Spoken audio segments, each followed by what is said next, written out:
ঝুমা বৌদি, ও ঝুমা বৌদি। কি হলো? দাদা নেই? নেই, মাঠে গেছে।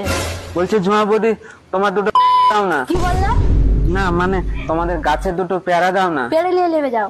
আমি না গাছে উঠতে জানি না। এত বড় ধাড়ি ছেলে এখন গাছে উঠতে জানোনি? না। ঠিক আছে, পেড়ে দিচ্ছি।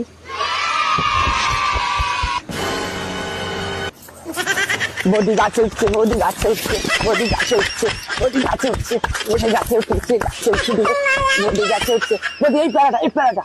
ঠাকুর পোয়েটা? হ্যাঁ হ্যাঁ হ্যাঁ। বৌদি এই প্যারাটা, এই প্যারাটা, এই প্যারাটা। ঠাকুর পোয়েটা? হ্যাঁ হ্যাঁ, এই প্যারাটা, এই প্যারাটা।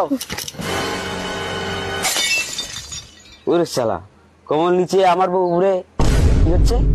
বৌদি এই প্যারাটা পাকা লাগছে, এইটা এইটা একদম ভালো লাগছে, এইটা এইটা এই প্যারাটা। হ্যাঁ হ্যাঁ হ্যাঁ হ্যাঁ হ্যাঁ হ্যাঁ হ্যাঁ। শালা কমল তো সব গাছে উঠতে যায় নাই, আমাদের গাছে আমার বউকে তুলে দিচ্ছে নিচে। শালা নিশ্চয়ই কোনো ব্যাপার আছে।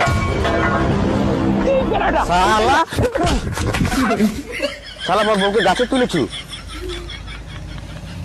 শালা তোর মতন বুঝতে পারিনি আমি না, শালা কাজ তো মেরেই ফেলবো। কি হলো গো, কি হলো? শালা কমলার মতলব জানো নি, আর তুমি ওর কথা শুনে গাছে উঠছো না, তুমি নামও তোমার হচ্ছে।